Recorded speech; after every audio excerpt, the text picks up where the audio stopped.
السلام عليكم ورحمة الله وبركاته. وقال الشاعر गर्भ सूरत आदमी साबुदे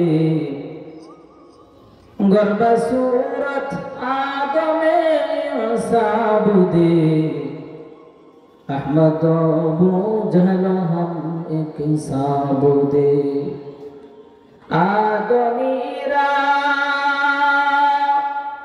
आदमियत लाज़िमा आदमीरा आदमियत लाज़िमा देरा गरबूना बाशद है ज़मास्त ला इलाहा इल्लल्लाह सबाई ला जिद्द वला निद्द वला हद्द लिमौला ला जिद्द वला निद्द वला हद्द लिमौला الآن كما كان ولم يلك زوالا الآن كما كان ولم يلك زوالا لا إله إلا الله لا إله إلا الله لا إله إلا الله محمد رسول الله কোরআনে কারীম থেকে আমি একটা আয়াত তেলাওয়াত করছি। আল্লাহ সুবহানাহু ওয়া তাআলা বলেন ইন্না আকরামাকুম ইনদাল্লাহি আতকাকুম। আল্লাহ সুবহানাহু ওয়া তাআলা বলেন যে নিঃসন্দেহে তোমাদের মধ্যে সবচেয়ে সম্মানিত ব্যক্তি সে যে সবচেয়ে বেশি তাকওয়াবান, সবচেয়ে বেশি মুত্তাকি, সবচেয়ে বেশি আল্লাহ পাককে যে ভয় করে সেই হলো সবচেয়ে দামি, সেই সবচেয়ে সম্মানিত। এই মুত্তাকি তাকওয়া এই শব্দটা কোরআনের মধ্যে অসংখ্য জায়গায় আসছে। এখন কথা হলো মুত্তাকি কাকে বলা হয়? মুত্তাকি তো ওই ব্যক্তি যেই ব্যক্তি সব সময়ের জন্য নিজের মধ্যে আল্লাহ পাক রব্বুল ইজ্জতের ভয়কে ধারণ করতে পারছে। আমি যেখানেই থাকি না কেন, যে অবস্থাতেই থাকি না কেন, যে হালতেই থাকি না কেন, আমার আল্লাহ পাক রব্বুল ইজ্জত আমাকে দেখেন, আমার আল্লাহ পাক রব্বুল ইজ্জত সবকিছু জানেন, সবকিছু আল্লাহ পাক অবগত আছে। এইটা নিজের মধ্যে পরিপূর্ণভাবে ধারণ করার নামই হলো তাকওয়া। আকরাম সাল্লাল্লাহু আলাইহি ওয়াসাল্লাম বলেন আত-তাকওয়া হাহুনা, তাকওয়াটা হলো এই জায়গার একটা ব্যাপার। এইটা সম্পর্ক কোনো মানুষের অন্যান্য অঙ্গ প্রত্যঙ্গের সাথে নয়। তাকওয়ার সম্পর্কটা হলো আত্মার সাথে। কথা বলেন ঠিক কি ঠিক না? তাকওয়ার সম্পর্ক হলো আত্মার সাথে। সুতরাং আত্মাটা যার মুত্তাকি হয়ে যায়, আত্মাটা যার তাকওয়াবান হয়ে যায়, ওই ব্যক্তির পুরো বডিটাই তার ঠিক হয়ে যায়। রাসূল আকরাম সাল্লাল্লাহু আলাইহি ওয়াসাল্লাম একটা হাদিসের মধ্যে ব্যাপারটা পরিষ্কারভাবে ঘোষণা করেছেন, আলা ইন্না ফিল জাসাদি লামুযগা, প্রত্যেকটা মানুষের শরীরের মধ্যে একটা গোশতের টুকরা আছে। ইদা সালাহাত সালাহাল জাসাদু কুল্লুহু, ওই গোশতের টুকরাটা যদি ভালো হয়ে যায়, আল্লাহর নবী বলেন, আল্লাহ পাক নবী সাল্লাল্লাহু আলাইহি ওয়াসাল্লাম বলেন ইদা সালাহাত সালাহাল জাসাদু কুল্লুহু ওয়া ইজা ফাসাদাত ফাসাদাল জাসাদু কুল্লুহু, আর ওই গোশতের টুকরাটা যদি নষ্ট হয়ে যায়, পচে যায়, ফাসাদাল জাসাদু কুল্লুহু, তার পুরো বডিটাই নষ্ট হয়ে যায়, সব কিছু তার নষ্ট হয়ে যায়। আল্লাহ নবী সাল্লাল্লাহু আলাইহি ওয়াসাল্লাম বলেন, ও দুনিয়ার মানুষ, তোমরা কি জানো ওই গোশতের টুকরাটার নাম কি? নবীজি নিজে উত্তর দিয়ে বলেন আলা ওয়াহিয়াল কলব, ওই গোশতের টুকরাটার নাম হলো কলব। তাকওয়ার উৎপত্তি স্থান হলো কলব। ওইটা যদি ঠিক থাকে, তার সব কিছু ঠিক থাকে। ওইটা ঠিক থাকলে তার পুরো বডিটাই ঠিক থাকে। এই জন্য তো আমরা দেখতে পাই মানুষ কয়েক ধরনের আছে। কোরআনে কারীমের শুরুর দিকে আল্লাহ পাক 3 প্রকারের মানুষের পরিচয় তুলে ধরছেন। সূরা বাকারা প্রথমে 5 আয়াতের মধ্যে আল্লাহ পাক মুমিন, মুসলমান, মুত্তাকির পরিচয় তুলে ধরেছেন। এরপরে 2 আয়াতের মধ্যে আল্লাহ পাক কাফেরদের পরিচয় তুলে ধরছেন। লম্বা সময় ওইদিকে কথা বলার সুযোগ আমার নাই। এরপরে আল্লাহ পাক রব্বুল ইজ্জত একটা না পর পর 12টা আয়াতের মধ্যে আরো একটা সম্প্রদায়ের কথা তুলে ধরছেন। তারা বলে মুনাফিক সম্প্রদায়ের কথা। কোন ঠিক কি ঠিক না? আল্লাহু আকবার। তাকওয়াবান হওয়ার ফলাফলটা কেমন হয়? ঘটনা কম বেশি আমাদের সকলেরই জানা আছে। হযরত ওমর ফারুক রাদিয়াল্লাহু তাআলা মুসলিম বিশ্বের দ্বিতীয় খলিফা ছিলেন। ওনার অভ্যাস ছিল উনি প্রত্যেক রাতে কিছু সময়ের জন্য উনি রাস্তার থেকে বের হয়ে উনি যে জায়গায় থাকতেন সেখান থেকে বের হয়ে জনগণের সামনে চলাফেরা করতেন, দেখতেন কারো কোনো সমস্যা আছে কিনা, পরের দিন সকালবেলা তার সমাধান করতেন। ওনার নিয়ম অনুযায়ী উনি একদিন ঘর থেকে বের হয়েছে, কিছু দূর যাওয়ার পর উনি একটা ঘর থেকে দেখে দুইজন মহিলা মানুষের কথা বলার আওয়াজ কানে আসতেছে। হযরত ওমর ফারুক রাদিয়াল্লাহু তাআলা ভালো করে কান লাগালেন, এদের উদ্দেশ্য এরা কি বলতে চায়। দেখা গেল ঘরের মধ্যে মা আর মেয়ে দুইজনে ফিসফিস করে কথা বলতেছে। মা বলতেছে, মা গো, আজকে তো আমাদের বকরিতে অল্প একটু দুধ দিয়েছে, এটা আগামীকালকে বাজারে বিক্রি করলে তো আমাদের আগামীকালকে সংসার ঠিক মতো চলবে না। মেয়ে বলতেছে, মা গো, কি করা যায়? মা বলতেছে, ও মা, এই রাতের অন্ধকারে দুধের সাথে একটু বেশি করে পানি মিশায় দাও। মেয়েটা বলতেছে, মা গো, কিভাবে পানিতে মিশাই, দুধের সাথে কিভাবে পানি দিব? এটা তো সম্ভব না, কারণ এটা করলে পরে একটা হারাম কাজ হবে, এটা বিক্রি করলে এটা হারাম হবে। আল্লাহ পাক রব্বুল ইজ্জত নিষেধ করেছেন। হযরত ওমর ফারুক এটা জানলে পরে আমাদেরকে শাস্তি দিবে। মা বলতেছে, এই গভীর রাত্রে ওমর ফারুক এটা কিভাবে জানবে আর কিভাবে আমাদের শাস্তি দিবে? সুতরাং ওমর ফারুক এই রাতে জানবার কথা নয়, এই জন্য তুমি পানি দাও, কোনো সমস্যা না। মেয়েটা বলতেছে, মা গো, এখন যদি পানি মিশায় হযরত ওমর দেখুক আর না দেখুক, একজন সত্তা তো সব সময়ের জন্য তাকায় থাকে, যে কখনো কোনদিন ঘুমায় না। আল্লাহ পাক রব্বুল ইজ্জত তিনি বলেন সেই সত্তা, আল্লাহু লা ইলাহা ইল্লা হুয়াল হাইয়ুল কাইয়্যুম লা তা'খুযুহু সিনাতুন ওয়া লা নাওম। তিনি এমন একটা সত্তা যে কখনো কোনদিন ঘুম আসে না, ঘুমের ভাবও কখনো আসে না। সেই সত্তাটা আমার দিকে তোমার দিকে চেয়েছে, মা গো, এই অবস্থার মধ্যে কি কায়দা আমি দুধের সাথে পানি মিশাই? নিঃসন্দেহে আল্লাহ পাকের দরবার থেকে বাঁচার কোনো লাইন থাকবে না। তুমি যতই বলো আমি দুধের সাথে পানি মিশাইতে পারবো না। এইভাবে রাত কেটে গেছে। হযরত ওমর রাস্তার সাথে ফেরত গেছেন। ফেরত যাওয়ার পর পরের দিন সকালবেলা পাইক পেয়াদা দিয়ে মা মেয়ে দুজনকে এই রাস্তার সাথে ডাকাইছে। রাস্তার সাথে ডাকানোর পর হযরত ওমর বলতেছেন, গতকালকে রাত্রে মা আর মেয়ে তোমরা কি গল্প করেছিলে আমাকে একটু শোনাও। মা থরথর করে কাঁদতেছে, মেয়েটাও থরথর করে কাঁদতেছে। এরপরে হযরত ওমর ফারুক রাদিয়াল্লাহু তাআলা বললেন যে, গতকালকে তোমার মা মেয়ে দুইজনের সমস্ত কথোপকথন আমি শ্রবণ করেছি। মেয়েটার কথাটা আমার বড় ভালো লেগেছে। মেয়েটার মধ্যে তাকওয়া আছে, খোদাভীরু আছে, আল্লাহ পাকের ভয় আছে, পরকালে আল্লাহর সামনে দাঁড়াইতে হবে এই ভয় আছে। এই জন্য আমার বড় ভালো লেগেছে। হযরত ওমর বললেন, আমার ছেলে আসেমকে ডাকো। হযরত আসেমকে ডাকা হলো। হযরত ওমর ফারুক বললেন, আসেম, আমার বড় পছন্দ হয়েছে মেয়েটার, তুমি যদি আমার কথা রাখো আমি এই মেয়েটার সাথে তোমাকে বিবাহ দিতে চাই। হযরত আসেম বললেন, বাবা আমি রাজি আছি, এমন তাকওয়াবান মুত্তাকি লোক আমার দরকার। হযরত ওমর নিজের সন্তানের সাথে সাধারণ একজন বৃদ্ধ মহিলা এই মেয়েটাকে বিবাহ দিয়ে দিলেন। হে ভাই, হে পর্দার মা গো, ওই ঘরে ওই বংশের মধ্যে এক পুরুষ পরে যে আল্লাহ পাক রব্বুল ইজ্জত ওই মেয়ের গর্ভের থেকে তার মেয়ের মধ্যে একটা সন্তান দান করেছেন, যে লোকটার নাম হলো বাদশা ওমর ইবনে আব্দুল আজিজ। কথা কোন ঠিক কি ঠিক না? তাকওয়ার গুণে গুণান্বিত হওয়ার কারণে ওই মেয়ের পেট থেকে এমন একজন সন্তান আল্লাহ পাক দান করলেন, যিনি সারা পৃথিবীর মধ্যে পঞ্চম খলিফা হিসেবে বিবেচিত হয়।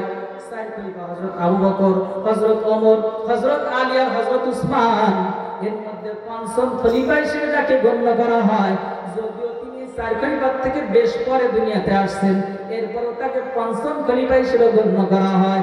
যার শাসন আমলকে বলা হয় সোনালী যুগ, যে যুগে শোনা যায় বাঘ আর ছাগল এক ঘাটে পানি পান করতো। জোরে করেন না সুবহানাল্লাহ। এই পুরস্কারটা কিসের জন্য হয়েছে? তাকওয়ার গুণে, আল্লাহর ভয় করার কারণে। কথা কোন ঠিক কি ঠিক না? আল্লাহু আকবার। আমরা সারা পৃথিবীর মধ্যে মুসলমানরা তাকে গৌসুল আজম হিসেবে চেনে, তিনার নাম হলো বড় পীর আব্দুল কাদের জিলানী। কথা কান ঠিক কি ঠিক? আব্দুল কাদের জিলানী যে এত বড় আল্লাহওয়ালা গৌসুল আজম বলা হয়, কেন বলা হয় এর পিছনে কিন্তু একটু খুঁজলে পরে আমরা পেয়ে যাব। হযরত আব্দুল কাদের জিলানীর আব্বার নাম ছিল আবু সালেহ জঙ্গি মুসা। আল্লাহ পাকের বান্দা, বড় তাকওয়াবান ছিলেন। গরিব মানুষ ছিলেন। একদিন রাস্তা দিয়ে যাওয়ার পথে খুব ক্ষুধা লাগছে। হঠাৎ করে দেখে যে নদী দিয়ে ভেসে আসতেছে একটা ফল। তিনি ফলটাকে গ্রহণ করলেন, খেয়ে ফেললেন ক্ষুধার যাতনা। এক পর্যায়ে ওনার চিন্তা করলেন, না জেনে না বুঝে কার ফল আমি খাইলাম, ওই লোকটা যদি আমাকে মাফ না করে আল্লাহ পাকের হাসরের মাঠে আমি কি জবাব দিব। উনি ব্যাকে আসলেন, খুঁজতে থাকলেন কোথায় গেলে পরে এই ফলের মালিককে পাওয়া যাবে। বেশ কিছুদূর ব্যাকে আসার পর, অর্থাৎ উজান দিকে আসবার পর উনি দেখলেন একদম নদীর ধারে একটা আপেলের বাগান দেখা যায়। চিন্তা করলেন এই বাগান থেকে ফলটা বেঁচে গেছে। উনি খুঁজতে লাগলেন এই বাগানের মালিককে। এক পর্যায়ে লোকজন দেখা দিল জমক হাজি সাহেব হলো এই বাগানের মালিক। আব্দুল কাদের জিলানীর আব্বা আবু সালেহ উনি তখন ওই জায়গায় গেলেন, যে বললেন, হাজি সাহেব আমি তো ভুল করে আপনার বাগান থেকে পড়া একটা ফল বেঁচে যান, সেই ফলটাকে আমি খেয়েছি। যদি আপনি দুনিয়া থেকে আমাকে ক্ষমা না করেন, হাসরের মাঠে একটা ফলের হিসাব দিয়ে আমার পক্ষে সম্ভব না। হাসরের মাঠটাতে এমন হবে, মানুষের অনেকের ক্ষেত্রে এমন দেখা যাবে নামাজ রোজা ইবাদত বন্দেগী করবার কারণে আল্লাহর পক্ষ থেকে জান্নাতের ফয়সালা হয়ে গেছে, টিকিট দেওয়া হয়ে গেছে। টিকিটটা নিয়ে জান্নাতের জন্য যখন দৌড় দিবে, এরপর যখন সে পুলসিরাতের সামনে পৌঁছাবে তখন তাকে ব্যারিকেড দিয়ে দেওয়া হবে, বলা হবে এখানে দাঁড়াও, তোমার সাথে মানুষের কিছু লেনদেন আছে। এরপর যখন ওই মানুষগুলোকে সামনে পেশ করা হবে, এই মানুষটা দেখে চিনে ফেলবে এরা তো তারা যাদের কাছ থেকে দুনিয়াতে আমরা বিভিন্ন সময় অন্যায় করে জুলুম করে বিভিন্ন অর্থ সম্পদকে গ্রহণ করেছি।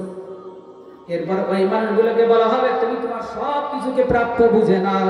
ওই সময় বলবে আমার কাছে তো দেওয়ার মতো কিছু নাই। আল্লাহ পাকের পক্ষ থেকে জানানো হবে তুমি তোমার নেক আমলগুলোকে দিতে থাকো। এক পর্যায়ে তার সব নেক আমল দিতে থাকবে, দিতে থাকবে, দিতে থাকবে। দেখা যাবে জিন্দেগিতে যত নেক আমল করেছিল অর্ধেক শেষ হয়ে গেছে, এখনো পর্যন্ত অর্ধেক আপেলের দাম শোধ করতে পারে না। এরপরে বলবে আর তো নেক আমল দেয় না, এখন কি করবো? আল্লাহ পাকের পক্ষ থেকে তখন বলা হবে ওই বাকি অর্ধেক নেক, বাকি অর্ধেক আপেলের দাম শোধ করবার জন্য ওই লোকটার যার থেকে তুমি নিয়েছিলে ওর অর্ধেক, ওইটাকে শোধ করবার জন্য ওর জিন্দেগির গুনাহগুলোকে তুমি নিয়ে নাও। এরপর ওই ব্যক্তির গুনাহগুলোকে দেয়া শুরু হবে। এক পর্যায়ে দেখা যাবে যার থেকে অন্যায়ভাবে কোনো কিছু নেওয়া হয়েছিল সেই ব্যক্তি গুনাহমুক্ত হয়ে গেছে, নেককার হয়ে গেছে, জান্নাতি হয়ে যাবে। আর নামাজ রোজা করেওয়ালা এমন একজন ব্যক্তি পরের সম্পদকে গ্রহণ করবার জন্য ওই লোকটা ব্রিজ পার হওয়ার সুযোগ পাবে না, জাহান্নামী হয়ে যাবে।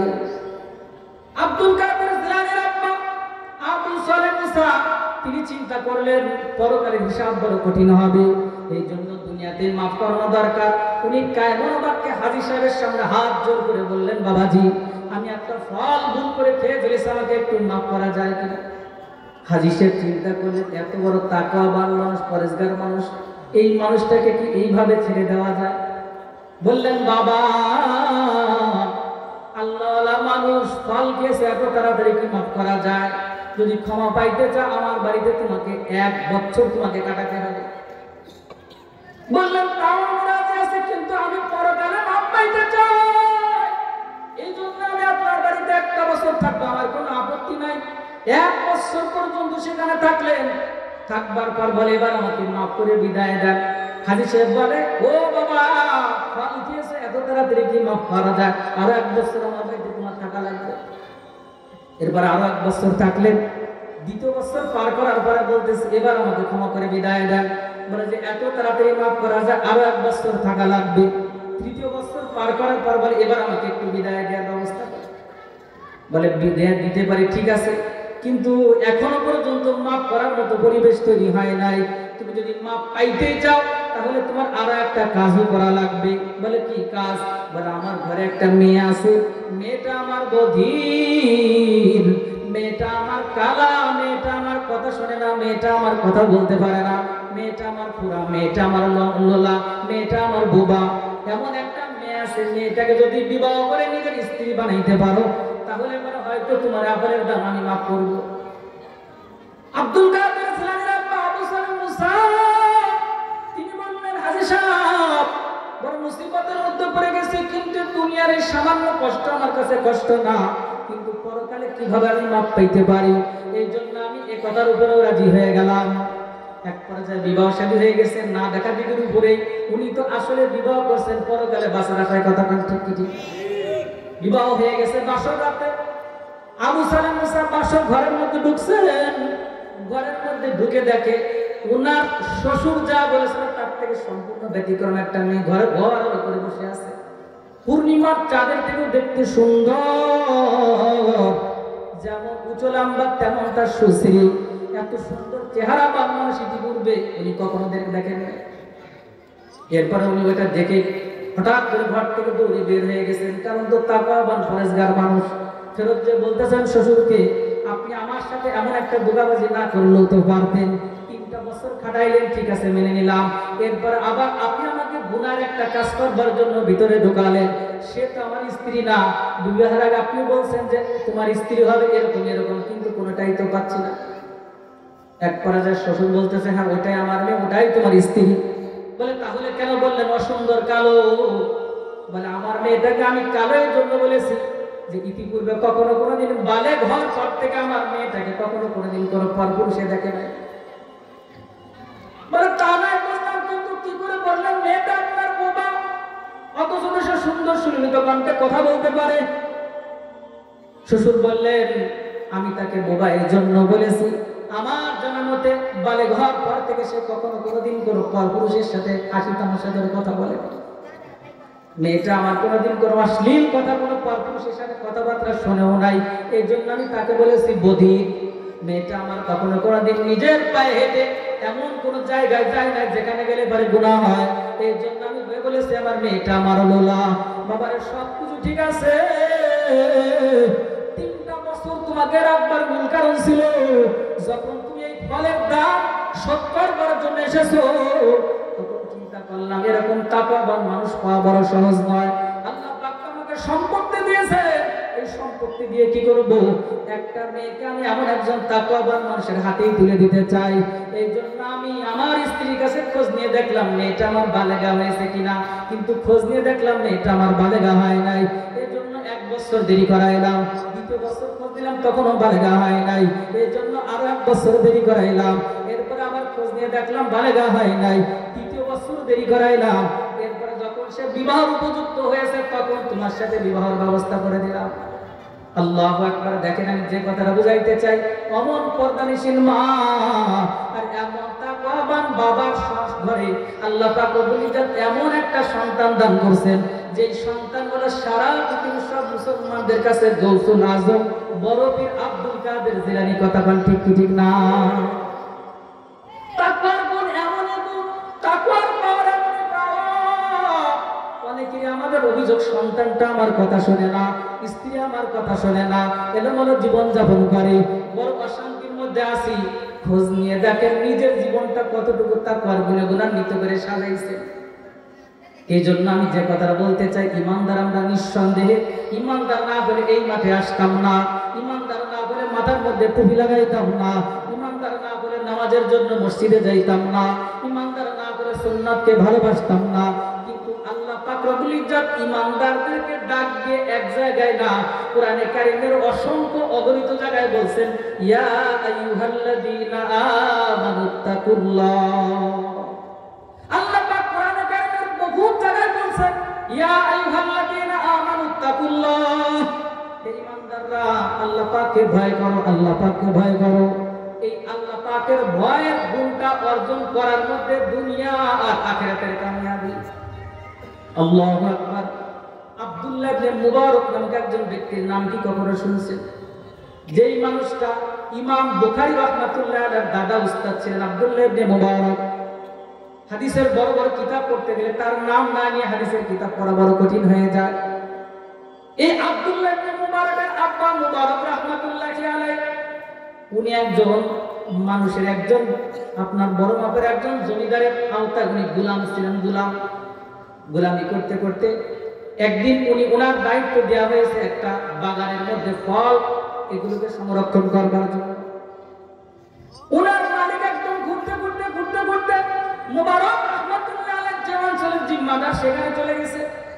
যার পরে বলতেছে, মুবারক তোমার আওতার মধ্যে যেই জায়গার ফলটুকু আছে ওইখান থেকে আমাকে একটু ভালো আনার ভালো আঙ্গুর এনে আমাকে একটু খাওয়া। আব্দুল্লাহ ইবনে মুবারকের আব্বা মুবারক রাহমাতুল্লাহ আলাইহি কয়েক জায়গা থেকে খুঁজে খুঁজে কিছু সুন্দর দেখতে কিছু ফল ওনার সামনে পেশ করলেন। ওইগুলোকে উনি মুখে দিয়ে সাথে সাথে বলি করছেন, বলে এত বাজে আর এত তিতা এত খারাপ ফল ইতিপূর্বে আমি কখনো আমার বাগান থেকে খাই নাই। এ সম্পর্কে কি তোমার ধারণা নাই যে কোন ফলটা ভালো কোন ফলটা মন্দ? আব্দুল্লাহ ইবনে মুবারকের আব্বা মুবারক রাহমাতুল্লাহ আলাইহি বলেন, হুজুর সত্য কথা বলতেছি, আপনার বাগানের কোন ফল সম্পর্কে আমার ধারণা নাই। বলে, তুমি আমার বাগানে তো দীর্ঘদিন যাবত এখানে আসো, তুমি কি কোনোদিন কখনো কোন ফল একটা খেয়ে দেখো নাই? বলে, হুজুর আমি জীবনে কখনো কোনোদিন একটা ফুল ফল আমার মুখের মধ্যে আমি দেই নাই। বলে, তোমার কি মন চায় না? বলে, অবশ্যই চায়, কিন্তু আপনি তো আমাকে অনুমতি দেন নাই। যখনই আমি কোনো ফলে হাত দিতে যাই সাথে সাথে আমার মনের মধ্যে একটা জিনিস উদয় হয় যে এই ফলটা যে আমি খাইবো, এই ফলটা তো আমার দুনিয়ার মালিক দেখুক আর না দেখুক, আমার মালিক আল্লাহ দেখতেছে। কথা কান ঠিক কি ঠিক না? এই জন্য আমি খাই না। এই কথাটা একজন গোলামের মুখ থেকে শোনার পর মালিকের মনের মধ্যে আলাদা একটা অনুভূতি তৈরি হয়েছে। বাড়িতে যে স্ত্রীকে কথাগুলো বলছে, স্ত্রীও শুনে হতভম্ব হয়ে গেছে। কয়েকদিন পর স্ত্রী বলতেছে, মেয়েটা তো বড় হয়েছে, বিবাহ দেওয়া দরকার। এক পর্যায়ে চতুর্দিকে খুঁজতে খুঁজতে এক সময় স্ত্রী বলতেছে, কেমন ছেলের সাথে মেয়ে বিবাহ দিলে ভালো হয়? আমাদের ওই যে আনার বাগানের গোলাম মুবারকের সাথে একটু পরামর্শ করলে কেমন হয়? মুবারক রাহমাতুল্লাহ আলাইহি পরামর্শ দিলেন। আল্লাহ নবী বলেন, চারটি জিনিস দেখে ছেলে মেয়ে বিবাহ দেওয়া যায়। তুনকাহুল মারআতু লিআরবাঈন, 7 জিনিসের উপরে ভিত্তি করে ছেলে মেয়েকে বিবাহ দেওয়া হয়।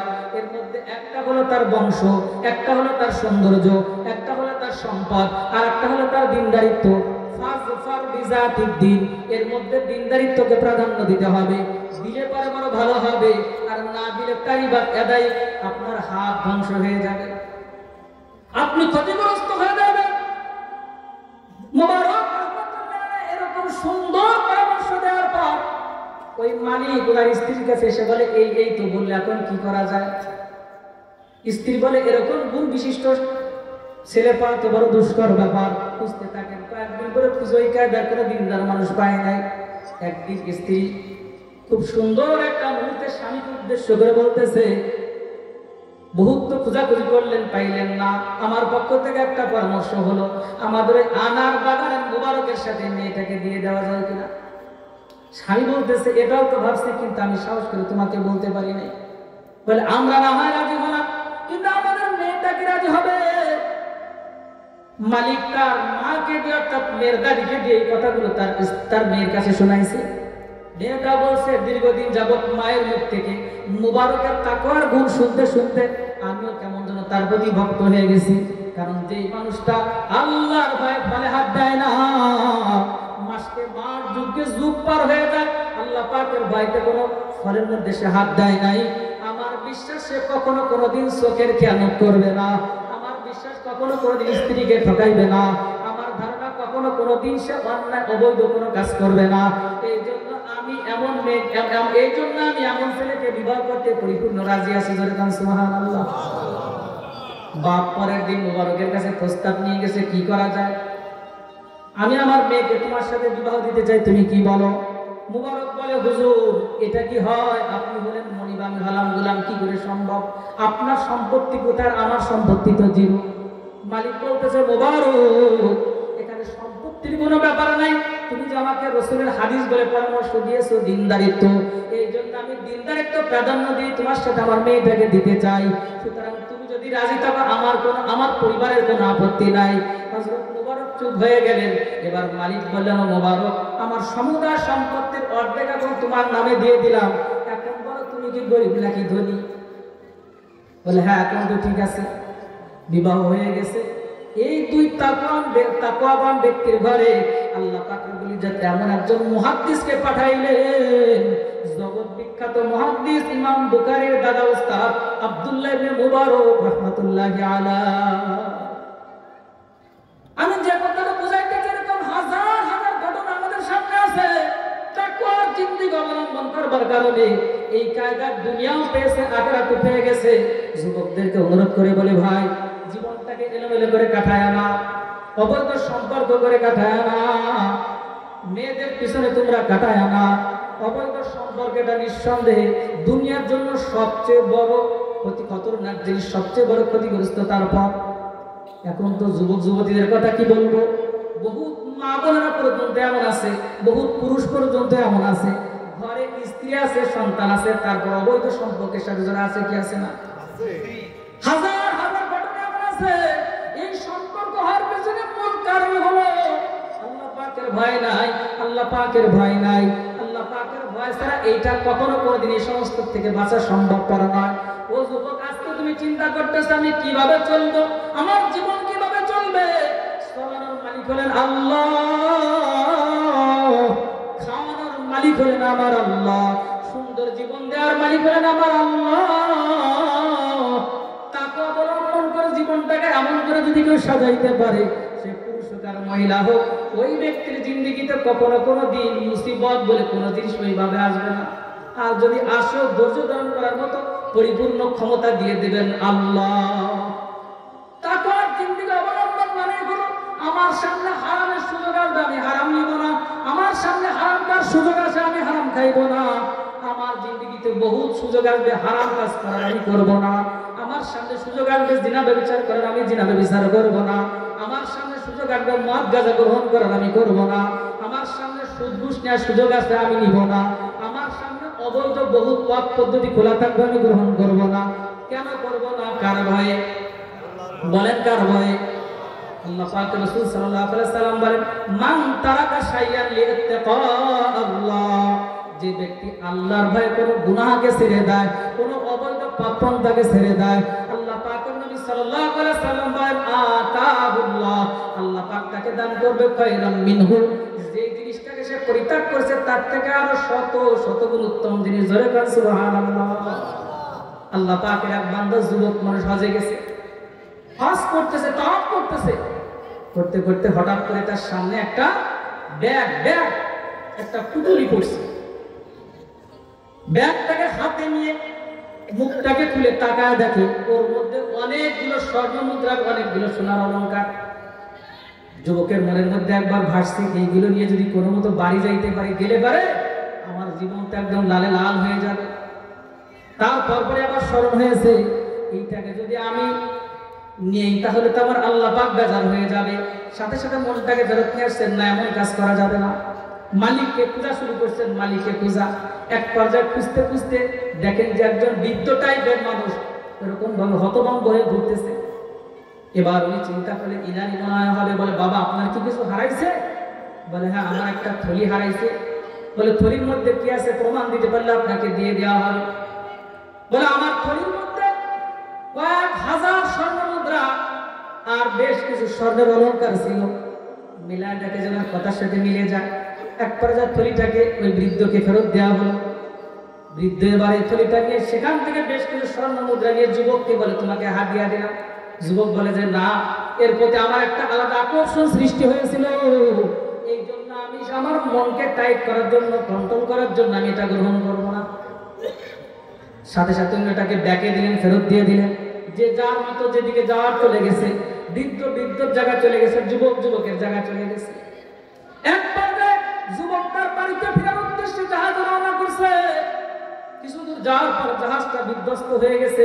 জাহাজের থেকে নেমে এরপরে সে লোকালয় পেয়েছে, সেখানে হাঁটা শুরু করছে।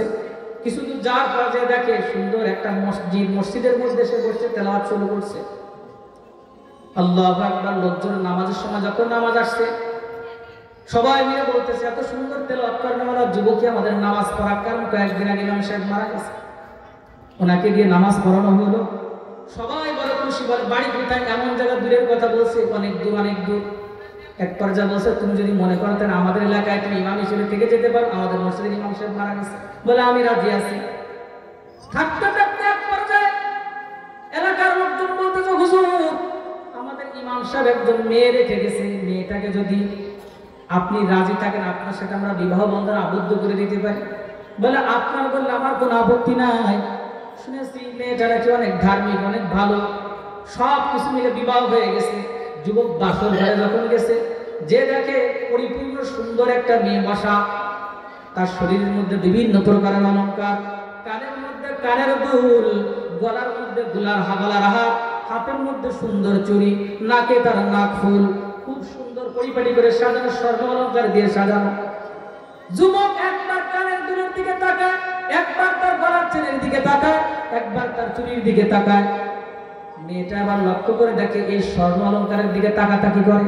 এক পর্যায়ে মেয়েটার ভিতরে একটু রাগ তৈরি হয়েছে যে শুনলাম খুব তাকওয়াবান, দুনিয়া বিরাগী একজন পুরুষ, কিন্তু এখন তো দেখতেছে আমার থেকে তার মনের টান এই অলঙ্কারগুলো আবার বেশি। বলে আপনি কি আমার অলঙ্কারগুলো কি পছন্দ করলেন? যদি বলেন তো খুলে দিয়ে নিয়ে চলে যান। বলে না না, এখানে মূল ব্যাপারটা হলো অলঙ্কারগুলোর প্রতি আমার নজর না, এই অলঙ্কারগুলো আমার কাছে খুব চেনা জানা মনে হয়, বলো তো দেখি অলঙ্কারগুলো তুমি কোথায় পেয়েছো? এবার স্ত্রী বলে স্বামী গো, আপনি আমার বলি খারাপ ধারণা করেন না, আমার আব্বা হজ থেকে আসবার সময় এগুলো আমার জন্য নিয়ে এসে দিয়েছে। আর আমার আব্বা ছিলেন মসজিদের ইমাম সাহেব, আসবার পরে কিছুদিন পরে তার ইন্তেকাল হয়ে গেছে। আর এই অলঙ্কারগুলো আমার আব্বা হজের থেকে আমাকে দিয়েছে। যুবক বলে স্ত্রী গো, এই অলঙ্কারের সাথে কি কোনো ঘটনা তোমার আব্বা শোনাইছে? বলে হ্যাঁ, একটা আজীব ঘটনা শোনাইছে, যে এই অলঙ্কার আর স্বর্ণ মুদ্রা সহ এটা নাকি তার হারায় গিয়েছিল। একটা যুবক নাকি পেয়ে আমার আব্বাকে দিয়েছিল। আমার আব্বা যতদিন পর্যন্ত জীবিত ছিল ততদিন পর্যন্ত সে ওই যুবকের খুব প্রশংসা করত। আর তার নামাজের পরে তাহাজ্জুদের পরে নিয়মিত দোয়া করতে দেখতাম, সে আল্লাহ পাকের কাছে দোয়া করত, আল্লাহ ওরকম একটা যুবকের কাছে যদি আমার মেয়েটাকে দিয়ে যাইতে পারতাম, জীবনটা বড় ধন্য হয়ে যাইতো। এইভাবে সে দোয়া করতো। স্ত্রী এই ঘটনা শোনাইতেছে আর স্বামীর চোখ দিয়ে টপ টপ টপ টপ করে পানি পড়তেছে। এক পর্যায়ে স্ত্রী বলে আপনি কাঁদেন কেন? যুবকটা বলে স্ত্রী রে, তোমার আব্বা তোমার সম্পর্কে এই যে ঘটনা অলঙ্কার সম্পর্কে শোনাইছে, ওই যুবকটার অন্য কেউ না, যুবকটা ছিলাম আমি। সেদিন আমি আল্লাহ পাকের ভয়ে সব জিনিস ফেরত দেওয়ার কারণে আমার রব আমার আল্লাহ অলঙ্কারগুলো তোমার মাধ্যমে আবার আমার কাছে পৌঁছায় দিয়েছে। সাথে আল্লাহ পাক বোনাস হিসেবে তোমার মতো সতী সাধ্বী সুন্দরী একজন রমণী আমার স্ত্রী হিসেবে কবুল করেছে। যারা কান সুবহানাল্লাহ। আল্লাহ পাক রব্বুল ইজ্জত বলেন, ইয়া আইয়ুহাল্লাযীনা আমানুত্তাকুল্লাহ। আল্লাহ পাক বলেন, ইমানদাররা আল্লাহকে বা আল্লাহ পাককে ভয় করো। আর এই ভয় পূর্ণতা পাওয়ার জন্য কুনু মাসাদিকি, আল্লাহওয়ালা ব্যক্তিদের একটু সংস্পর্শ সোহবত ইখতিয়ার করো, আল্লাহওয়ালাদের মজলিস ইখতিয়ার করো। আল্লাহওয়ালাদের মজলিসে গেলে বান্দা আল্লাহওয়ালায় পরিণত হয়। কারণ কি? আমরা জানি যে যার সাথে চলে একসময় তার নামটা তাই হয়ে যায়। বাদাম বিক্রি করেওয়ালা বাদাম বিক্রি করতে করতে একসময় তার নামই হয়ে যায় বাদাম। কথা কান ঠিক কি ঠিক না? তখন আর মানুষ এক পর্যায়ে বাদাম বলে ডাক দেয় না, এক সময় ডাকতে থাকে বাদাম। এদিকে আসে বলে কি বলে? রিক্সা চালু থাকতে থাকতে এক সময় মানুষটার নামই হয়ে যায় রিক্সা। কেউ ডাকতে হলে এ বলে না রিক্সাওয়ালা আসো, তা বলে না, কি বলে ডাকে? এ রিক্সা। বলেন ঠিক কি ঠিক না? ঠিক যারা আল্লাহর সাথে গভীর সম্পর্ক, এই মানুষগুলো আল্লাহ পাকের সাথে গভীর সম্পর্ক রাখতে রাখতে তার নাম হয়ে যায় আল্লাহওয়ালা। আল্লাহওয়ালাদের সোহবতের কারণে এমনটা হয়। সোহবত বড় একটা ব্যাপার। এই জন্য আপনাদেরকে আমি বলি, আমাদের নবী মুহাম্মদ রাসূলুল্লাহ সাল্লাল্লাহু আলাইহি ওয়াসাল্লাম দুনিয়াতে আসার আগেও কিতাবাদি ছিল কি ছিল না? তাওরাত ছিল, জব্বুর ছিল, ইনজিল ছিল, কিন্তু সোহবত ছিল না। এরপর নবীজি আসছেন, নবীজির সোহবতে থাকবার কারণে সাহাবীরা তো বহু গুণে গুণান্বিত ছিল। সাহাবীরা ছিল মুজাহিদ, সাহাবীরা ছিল মুবাল্লিগ, সাহাবীরা ছিল মুহাদ্দিস, সাহাবীরা ছিল মুফাসসির। কত গুণ থাকবার পরেও সাহাবীদের নাম হয়েছে সাহাবী। আর সাহাবী মানে হলো সাথী সঙ্গী সোহবত ইখতিয়ার করার কথা। ঠিক কি ঠিক? সাহাবী এই নামটাকে আল্লাহ পাক গ্রহণ করলেন, এই নামটাই তারা পরিচিত হলেন। এই জন্য সোহবত একটা ব্যাপার। এই জন্য আমরা একটু উলামায়ে কেরাম আল্লাহওয়ালা যারা আছেন তাদের সাথে মিশা নিয়ত কি করতে পারি? বলেন পারি? যদি একটু নিয়ত করতে পারি খুব দ্রুত সহজ সমাধান হয়ে যাবে। এই ভিতরের এই তাকওয়াটা অর্জন হয়ে যাবে। তাকওয়ার সম্পর্ক তো হলো কলবের সাথে। আর মূলত বস্তুত যাই বলেন আর তা বলেন, একজন মানুষের শরীর কলব আর শরীর নিয়ে গঠিত হলো। শরীরটার থেকে বেশি মূল্যবান হলো কলব। কথা বলেন ঠিক কি ঠিক না? কলবের যাত্রা আলমে আরওয়াহ থেকে শুরু হয়েছে। মায়ের পেটেও কলব ছিল, দুনিয়ার জগতেও কলব আছে, দুনিয়ার যুগেও আত্মা আছে, মরার পরও কলব থাকবে।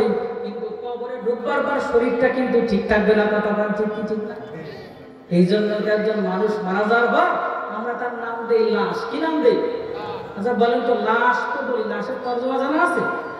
লা মানে না, আমার সাথে বলেন, লা মানে না, আর শাইউন মানে জিনিস। একসাথে মিলাইলে লাশ, তাহলে কোনো জিনিসই না। লাশ মানে কি? কোনো জিনিসই না, অপদার্থ। এই জন্য একজন মানুষ মারা যাওয়ার পর তখনকার কেউ বলে এই মুফতি সাহেবকে এইদিকে নিয়ে আসো, নাকি বলে লাশকে নিয়ে আসো। কি বলে? কেউ যে বলে হাজী সাহেবের গোসল করাও, তাই বলে, নাকি লাশের গোসল করা? বলে কি হাজী সাহেবের কবর কি হয়েছে, মেম্বার সাহেবের কবর কি হয়েছে, চেয়ারম্যান সাহেবের কবর কি হয়েছে, তা কি বলে? নাকি বলে লাশের দাফন কি হয়েছে, লাশের জানাজা কি হয়েছে? তখন ওই মানুষটার নাম থাকে না, নাম হয়ে যায় লাশ। আর লাশ মানে কি?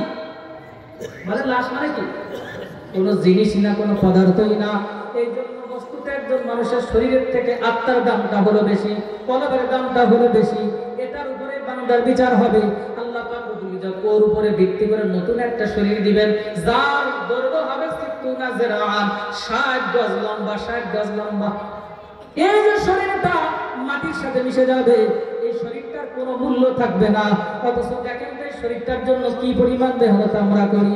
সকালবেলা একবার খাওয়াই, নাস্তা খাওয়াই, এরপরে আবার খাওয়াই, দুপুরবেলা ভরপুর খাবার খাওয়াই, আসরের পরে আর একবার চা নাস্তা খাওয়াই, মাগরিবের পরে আর একবার হলে ভালো হয়, রাত্রে আর একবার খাই, ঘুমানোর আগে আর একবার খাওয়াই। খালি খাওয়ানো খাওয়ানো ট্রিটমেন্ট। যত প্রকার অসুস্থতা, সামান্য একটু জ্বর হলে ডাক্তারের কাছে দৌড়াই, কাজ না করে খুলনাতে যাই, খুলনা না হলে ঢাকাতে দৌড়াই, ঢাকাতে না হলে বিভিন্ন দেশে আমরা দৌড়াই। কি দৌড়াই না কথা? অথচ এইটা আমার পর হয়ে যাবে। শরীরের যেমন রোগ হয়, আত্মার কলবেরও তেমন রোগ হয়, কলবেরও তেমন রোগ হয়। আর এই রোগটা যদি কেউ পরিপূর্ণতা ভাবে ট্রিটমেন্ট না করে, শরীরের ট্রিটমেন্ট না করলে যেমন শারীরিক অসুস্থ হয়ে যায়, আত্মার ট্রিটমেন্ট না করলে আত্মাও তেমন অসুস্থ হয়ে যায়। কথা বলেন ঠিক কি ঠিক না? একটা উদাহরণ দিলে বুঝতে পারবেন। এই যে এখন হালকা শীত পড়া শুরু হয়েছে, আমার কিন্তু গা ঘেমে গেছে। এখন আবার মনে হচ্ছে একটু বাতাস হলে ভালো হয়। ডাক দরকার নেই, ফ্যান দিলে গলা ঠান্ডা হয়ে বসে যাবে। তো গরমকালে গরম লাগে, এটাই স্বাভাবিক, এটাই স্বাভাবিক। কথা না ঠিক কিনা? এখন চৈত্র মাসের গরম, সেই সময় একজন মানুষ বলতেছে আমার খেতা কাপড় দাও, আমার কম্বল দিয়ে ঢেকে দাও। তার মানে কি বুঝবেন বলেন তো দেখি? ওই লোকটার কি হয়েছে? জ্বর হয়ে গেছে। এখন তার শরীরে কম্বল লাগবে। এক কথাই আমরা বলে দিতে পারবো এই লোকটা কি হয়ে গেছে? এখন অসুস্থ হয়ে গেছে। যা ভালো লাগার দরকার ছিল তার এখন কি ভালো লাগতেছে, এখন আর ভালো লাগতেছে। একজন মানুষ স্বাভাবিকভাবে খাবার খাবে, এখন যদি আপনাকে বিরিয়ানি, কুপ্তা, পোলাও দেওয়া হয়, ভালো লাগবে কি লাগবে না? ভালো লাগবে। কিন্তু একজন মানুষের যদি সারাদিন ধরে পাতলা পায়খানা আছে, বমি হয়েছে, এখন তার সামনে আপনি এগুলো নিয়ে দেন, বলবো সরা আমার বমি আসতেছে, খাওয়ার চাহিদা নেই। ঠিক কি ঠিক না? এক ব্যক্তি বলতে পারবো এই লোকটা কি হয়েছে? শরীর অসুস্থ হয়ে গেছে। যে জিনিস ভালো লাগার দরকার, ভালো না লাগলে আমরা বুঝি শরীরটা খারাপ, তখন বিভিন্ন ডাক্তারের কাছে দৌড়াই।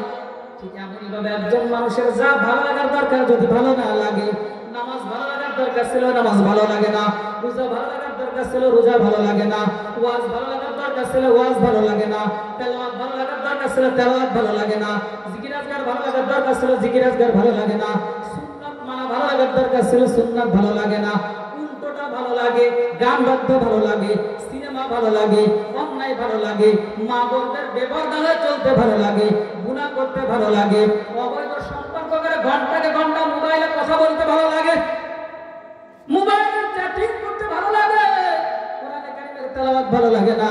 বুঝতে হবে এই লোকটা উপরে যায় কিছু থাকুক আর না থাকুক, ভিতরটা তার সুস্থ। কথা কান ঠিক ঠিক না? ট্রিটমেন্টের প্রয়োজন আছে কি আছে না?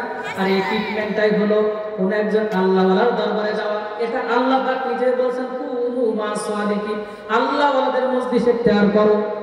আল্লাহওয়ালাদের মজলিসে করো সুস্থ করো। কারণ বান্দাকে পরকালে ডাক দেওয়া হবে, কিন্তু কলব নফসের আত্মার উপরে ভিত্তি করে কথা বলা। আল্লাহু আকবার। কোরআনে কারীম সাথে সূরা ফাজর আল্লাহ পাক শেষের দিকে ডাক দিয়ে বলেন, ইয়া আইয়াতুহান নাফসুল মুতমাইন্না ইরজিই ইলা রাব্বিকি রাদিয়াতান মারদিয়া। কোরআন শরীফের কথাটাকে আমি বানায় বললাম, কোরআন শরীফে আছে কি? আল্লাহ পাক ডাক দেন, ইয়া আইয়াতুহান নাফসুল মুতমাইন্না, হে পবিত্র আত্মা, হে সুস্থ আত্মা, ইরজিই ইলা রাব্বিক, তোমার রবের দিকে ফেরত আসো। রাদিয়াতান মারদিয়া, তুমি তোমার রবের উপরে খুশি আর তোমার রবও তোমার উপরে খুশি।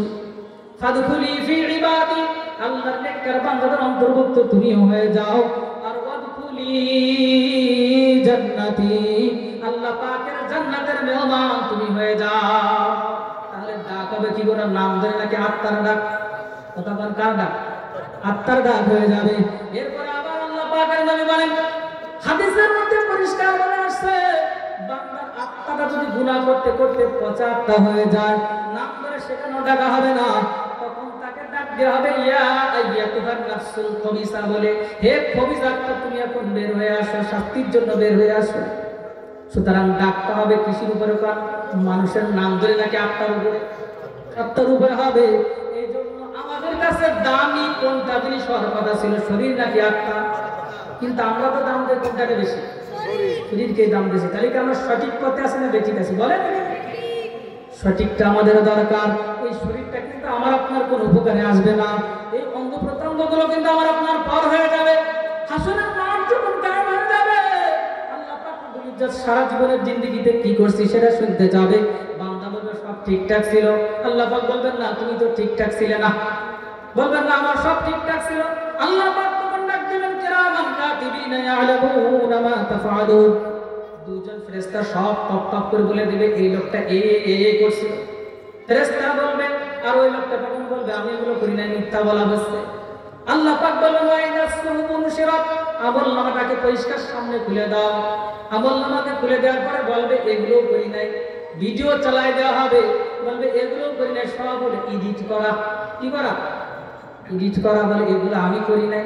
আল্লাহ পাক রব্বুল ইজ্জত তখন বলবেন, ইয়ামা ইদিন তুহাদ্দিসু আখবারাহা, জমিনকে বলবে, জমিন এই বান্দার আমলনামাগুলোকে তোমরা একটু সাক্ষী দিয়ে দাও। জমিন তখন ওই বান্দার বিরুদ্ধে সব প্রকারের সাক্ষী দিয়ে বলবে, অমুক জায়গায় দাঁড়াই করছিল, অমুক জায়গায় দাঁড়াই করছিল, অমুক জায়গায় দাঁড়াই করছিল। সব যখন পটপট করে বলে দিবে, বান্দা তখন বলবে, এগুলো আমি করি না, আমার বিরুদ্ধে মিথ্যা বলা হচ্ছে। এরপর আল্লাহ পাক একটু রাগান্বিত হয়ে যাবে। সূরা ইয়াসিন সাক্ষী। আল্লাহ পাক তখন বলবেন, আল ইয়াউমা নাখতিমু আলা আফওয়াহিহিম, এই বান্দার মুখের উপরে একটা মোহর মেরে দাও। তুকাল্লিমুনা আইদিহিম, আমি কথা বলবো তার হাতের সাথে। ওয়া তাশহাদু আরজুলুহুম, আমার আজকে তার পা তার বিরুদ্ধে সাক্ষী দিয়ে দিবে। বিমা কানু ইয়াকসিবুন, জীবন ভর কি করেছিল সব সাক্ষী আমার হাত, আমার পা, আমার সমস্ত অঙ্গ প্রত্যঙ্গ আল্লাহর সামনে দিয়ে। অথচ এর জন্য কত মেহনত, এর জন্যই চুরি, এর জন্যই ডাকাতি, এর জন্যই মিথ্যা বলা, এর জন্য জুলুম অত্যাচার করা। কথা কান ঠিক কি ঠিক না? সব কিছু আমার আপনার বিরুদ্ধে সাক্ষী দিয়ে দিবে। বান্দা বাঁচবার জন্য তখন চারিদিকে তাকাতাকি করবে। আল্লাহ পাক রব্বুল ইজ্জত বলেন, ফেরেশতার দল, হুজুহু, এই লোকটাকে শক্ত করে ধরো। ফাগুজু ফাগুল্লুহু, সিকুল দিয়ে পিঁপড়াদের শক্ত করে বাঁধো। সুম্মাল জাহিমা সাল্লু, এরপর ওকে জাহান্নামের মধ্যে ফেলায়া দাও। তখন ওই বান্দা বাঁচবার জন্য এদিকে সেদিকে তাকাতাকি করবে। এক পর্যায়ে তার সামনে পড়বে তার আপন ভাই।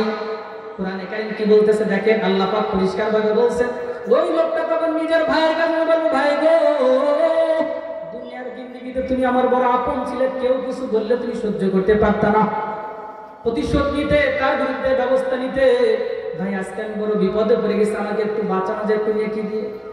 ভাই তখন কি করবে? কোরআন বলেন, ইয়াউমা ইয়াফিরুল মারউ মিন আখিহি, ভাই তখন ভাইকে রেখে পালায় চলে যাবে। ইয়াফিরু, পালায় চলে যাবে, পালায় চলে যাবে। বান্দা বাঁচবার জন্য মায়ের কাছে যাবে। কোরআন বলেন, ইয়াউমা ইয়াফিরুল মারউ মিন আখিহি ওয়া উম্মিহি, মায়ের কাছে যাওয়ার পর মাও পালায়ন করবে। সন্তান তখন মায়ের পিছু পিছু দৌড়াবে, বলবে, মা গো, দুনিয়ার জিন্দেগিতে দেখতে তুমি আমাকে কত আদর করতে রে মা। ও মা, তোমার থেকে তুমি ঠিক মতো করে খাও নাই, ও মা রাতের বেলায় তুমি ঠিক মতো ঘুমাও নাই, ও মা আমি যখন তোমার গর্ভের থেকে ভূমিষ্ঠ ছিলাম মৃত্যুবরণ করার মতো ছোট্টখাটো একটা কষ্ট তুমি করেছিলে রে মা। একদিন না 2 দিন না দুইটা বছর তোমার বুকের দুধ আমাকে খাওয়াইছো। ও মা গো শীতের রাত্রে ডান পাশে শোয়াইছো, প্রসাদ করে দিয়েছি, বাম পাশে শোয়াইছো, বাম পাশে প্রসাদ করে দিয়েছি, বুকের উপরে শোয়াইছো, নিজে প্রসাদের মধ্যে ঠান্ডার মধ্যে থাকছো, আমাকে কষ্ট পাইতে দাও নাই। মা গো নিজে না খাবার মুখে খাবার তুলে দিতে। আজকে বড় বিপদে দু একটা নেকিদের হয়তো মাফ পর একটা লাইন হতে পারে। কোরআনে কারীম বলেন ইয়াউমা ইয়াফিরুল মারউ মিন আখিহি ওয়া উম্মিহি, মা পলায়ন করতে থাকবে আর বলতে থাকবে কে তুমি বাবা চিনলাম না। দুনিয়াতে আমার সন্তান থাকা তো বহুত দূরের কথা, দুনিয়াতে কখনো কোনোদিন তো আমার বিবাহ হয় না। এরপরে বাবার কাছে যাবে, বাবাও বলবে আমি তো তোমাকে চিনি না, আমার সন্তান বলে কেউ ছিল না। এরপরে সন্তান ওই মানুষটা দৌড়াইতে দৌড়াইতে ছুটতে থাকবে, কার কাছে গেলে পাওয়া যাবে?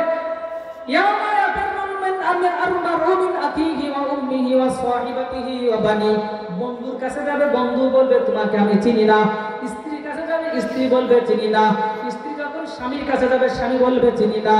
সন্তানের কাছে যাবে, সন্তান বলবে চিনি না। এই কায়দায় বান্দা হাউতাশ করতে থাকবে, হাউতাশ করতে থাকবে।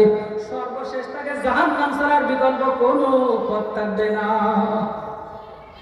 কোনো প্রকারের কোনো সুযোগ আর তখন কি থাকবে না। কতক্ষণ ঠিক কি ঠিক না? এই জন্য আমি যে কথাটা বুঝাইতে চাই, যাই কিছু করি আর না করি আল্লাহ পাকের সামনে উপস্থিত হবে এই শরীর নাকি আত্মা। কতক্ষণ শরীর নাকি আত্মা?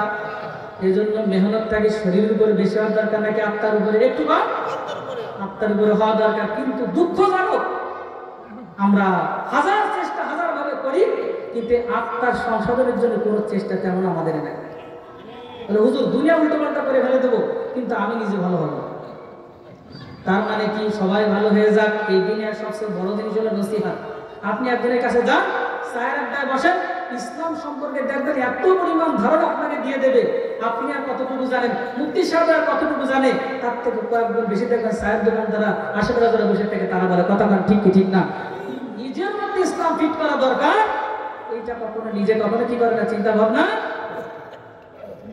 গান চলতেছে, গজল গজল গজল। ওই যে একটা গজল আছে না, নামাজকে বলো না কাজ আছে বলো কি, কাজকে বলো না নামাজকে কি বলো না কাজ আছে বলো, কাজকে বলো আমার নামাজ আছে। অনেক সময় যে মাইকিং করতে করতে এগুলো করে বেড়ায়, যে লোকটা মাইকিং করে বেড়াচ্ছে সেই লোকটা নামাজ পড়তেছে না, অথচ গান বাজায় বেড়াচ্ছে নামাজ পড়ার জন্য। হ্যাঁ এরকম হয় কি হয় না? আল্লাহু আকবার। আমাদের ব্যাপারটা এরকম হয়ে গেছে। আমরা এখন নানাভাবে ইসলাম কায়েম করতে চাই, কিন্তু নিজের মধ্যে ইসলাম আমরা কি করতে চাই না, ফিট করতে চাই। অথচ সাহাবা কেরামের জিন্দেগি একটু লক্ষ্য করে দেখেন, সাহাবা কেরাম কি সর্বপ্রথম নিজেকে সাজাইছেন নাকি সারা পৃথিবী সাজাইছেন? কোনটা? নবীজি সাল্লাল্লাহু আলাইহি সাল্লাম জন্মের পর থেকে নবী নাকি? জন্মের পর থেকে নবী না, যদিও নবী হয়েছেন 40 বছর পরে, কিন্তু নবী ঠিক আছে, কিন্তু নবুয়ত পাইতে 40 বছর লাগছে। আর নবুয়তের পূর্ব মুহূর্তে একাধারে প্রায় 6 মাস পর্যন্ত আমরা যে বিভিন্ন সময় হীরা পর্বতের গুহায় যাই, যারা হজে গেছেন দেখছেন, আল্লাহ পাক আমাকেও নিছেন, ওখানে যে আমরা দেখছি যে নবী পাক সাল্লাল্লাহু আলাইহি ওয়াসাল্লাম দীর্ঘদিন পর্যন্ত ওইখানে ইবাদত বন্দেগী করতেন আগে নিজের ইসলামের জন্য। কতক্ষণ ঠিক কি ঠিক? নবী পাক সাল্লাল্লাহু আলাইহি ওয়াসাল্লামকে আল্লাহ পাক শুরু থেকে নিষ্পাপ মাসুম বানাইছেন। সেই নবীজির সিনা চাক করে কলবকে ধৌত করছেন কয়বার? বলেন কয়বার? নবীজির সিনা চাক কয়বার হয়েছে জানি না আমরা। নবীজির সিনা চাক মানে ওপেন হার্ট সার্জারি, তার মানে বুককে ফেরে যেখানে গুনাহ হতে পারে সেইটাকে বের করে ফেরেশতাদের মাধ্যমে জমজমের পানি দিয়ে, আবে হায়াতের পানি দিয়ে, জান্নাতের পানি দিয়ে ধৌত করে আবার নতুন করে প্রতিস্থাপন করেছেন 4 বার। কয়বার? একবার হলো হালিমা সাদিয়ার বাড়িতে যখন নবীজি দুধ পান করতেছিলেন, দুধ পানের শেষে একদিন ওনার ভাইকে নবীজি বলতেছেন, দুধ ভাইকে যে প্রত্যেকদিন কোথায় যায়? হালিমা বললেন বকরি চড়াইতে যায়। নবীজি বললেন আমিও যাবো। নবীজির বয়স তখন 4 বছর হবে। তো যে বকরি চড়াইতে চড়াইতে হঠাৎ করে ওই ওনার দুধ ভাই আব্দুল্লাহ দৌড়ে এসে বলতেছেন, মা আমার আরব্য ভাইকে, আমার মক্কার ভাইকে, আমার কুরাইশি ভাইকে 2জন লোক এসে শোয়ায়ে পেট ফেরে সেখান থেকে কি জন্য বের করছে, আমি এই দুধ দিকে চলে আসছি। হালিমা হালিমা এবং ওনার স্বামী দুজন মিলে দৌড়ে আসছে। এখন এসে দেখে যে তুমি বসে বসে হাঁপাচ্ছেন। তো বললেন কি হয়েছে বাবা? বলে বুঝলাম না, কে জন্য এসে দুধ খাড়লো, কি জন্য বের করলো, আবার ধীরে ধীরে আবার ভিতরে দিল, এইটুকু জানি। এই হলো একবার, এই হলো একবার। এরপরে নবীজিকে নবুয়তের আগে আরো 2 বার এরকম সিনা চাক করা হয়েছে। নবুয়তের সময় সিনা চাক করা হয়েছে, মেরাজে যাওয়ার আগে নবীজির সিনা চাক করা হয়েছে। উদ্দেশ্য হলো এটা, নবীজির মধ্যে কোনো পাপ ছিল না, নবীজির মধ্যে কোনো গুনাহ ছিল না, কিন্তু গুনাহের টোটালি কোনো মন মানসিকতার জন্য না আসে, এই জন্য আল্লাহ পাক এই ব্যবস্থা করছেন। সুতরাং নবীজির জন্য যদি এই ব্যবস্থা হয়ে থাকে, সাহাবারা নিজে কেমন ভাবে তৈরি করেছেন, ভিতরেরটার উপরেরটা সমান সমান হয়ে গেছে। আত্মার সাথে কলবের বিরাট একটা সম্পর্ক ছিল, মুখের বিরাট একটা সম্পর্ক ছিল, ভিতরটাও যেমন ছিল, উপরটাও তেমন ছিল, মুখটাও তাদের তেমন ছিল। আমরা অনেক সময় ইসলামের কথা বলি, কিন্তু আমাদের নিজেদের মধ্যে কি নাই? ইসলাম নাই। কিন্তু ইসলামকে আগে নিজের মধ্যে ফিট করতে হবে, নাকি সব জায়গায় আগে ফিট করতে হবে? কোনটা বলেন? আগে কোন জায়গায়? আপনি একজনকে একটু আলো দেবেন, আলো। আপনার কাছে মোমবাতি আছে, সবকিছু আছে, কিন্তু আপনার মোমবাতি কি না? জ্বালানো না। আপনি কি কাউকে আলো দিতে পারবেন? তাহলে এখন আপনাকে আলো দিতে হলে আগে আপনার মোমবাতি আপনাকে কি করতে হবে?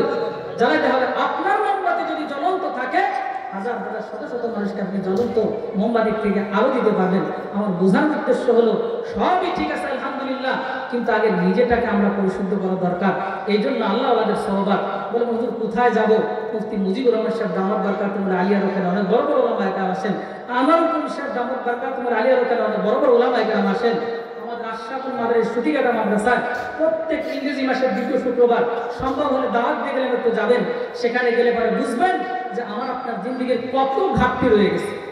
সামনে রমজানুল মুবারকে আমাদের আশরাফুল মাদ্রাসা সুতিঘাটা মাদ্রাসার নাম শুনছেন তো? সেখানে পুরো 1 মাস যদি একটা ইতিকাফ হবে, আপনার দারুল দেওবন্দের মুহাতামিম সহ সারা পৃথিবীর মধ্যে এখন সবচেয়ে বড় শায়েখ হিসেবে যাকে মানা হয়, হযরত আল্লামা ইব্রাহিম আফরিদি সাহেব দামাত বারকাতুহুল আলিয়া।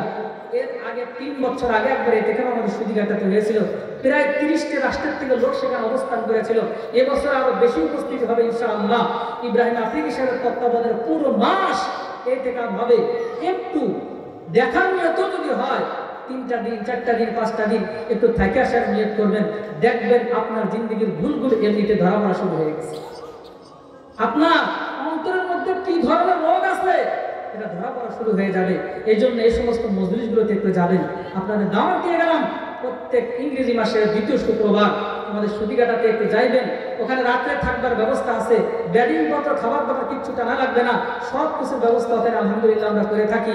মাদ্রাসার পক্ষ থেকে আমাদের মাওলানা নাসিরুল সাহেব দামাত বারকাতুহুল আলিয়া, আমাদের উস্তাদে মুহতারাম, আমাদের মাদ্রাসার মুহতামিম, উনি সব ব্যবস্থা আপনাদের জন্য করছেন। একটু যাবেন, দেখবেন, দেখার মতো হলে একদিন যেয়ে দেখবেন ইনশাআল্লাহ অনেক কিছুর প্রশ্নের সমাধান আপনার হয়ে যাবে ইনশাআল্লাহ। এজন্য রমজান মাসের দাওয়াত থাকলো, এছাড়াও প্রত্যেক মাসে আমাদের ওখানে হয়ে থাকে। এই আরব অঞ্চল থেকে অনেক মানুষ যায়, আপনাদেরও দাওয়াত থাকলে ইনশাআল্লাহ একটু কি নিয়ত করা যায় ইনশাআল্লাহ। আমরা ইসলাম কায়েম চাই না এমন, অবশ্যই ইসলামের কায়েম হওয়া দরকার, এটা আমরা চাই, কথা কারণ ঠিক কি ঠিক না। কিন্তু আগে নিজে সব এলোমেলো করে তারপর আমরা কিভাবে ইসলাম কায়েম? কত সমস্যা আমাদের মধ্যে। দেখেন, ভিতরটা যদি ঠিক হয়ে যায় সব কিছু ঠিক হয়ে যায়। নিজে একটা আমরা যত হাজার চেষ্টা করি যে প্রশাসনিকভাবে বিভিন্ন প্রকারের অন্যায়কে বন্ধ করতে হবে, সেই বন্ধ করাটা অতটা সহজ হবে না যখন নিজের থেকে নিজের সিকিউরিটি হয়ে যাবে। আমি যদি নিয়ত করে আমি আর সুদ খাবো না, আমি যদি নিয়ত করে আমি আর ঘুষ খাবো না, আমি যদি নিয়ত করে আমি আর জেনা ব্যবস্থা করবো না, আমি যদি নিয়ত করে আমি আর অন্যায় করবো না, তাহলে তখন এটা যত তাড়াতাড়ি হবে অন্য মানুষকে আমাকে সেভাবে করাতে পারবে? কোনো হতে পারবে না। এই জন্য আমরা নিজের আত্মশুদ্ধির জন্য একটু চেষ্টা করবো তো ইনশাআল্লাহ। বলেন করবো তো ইনশাআল্লাহ। আল্লাহ সবাইকে তৌফিক দিক। নারায়ে তাকবীর।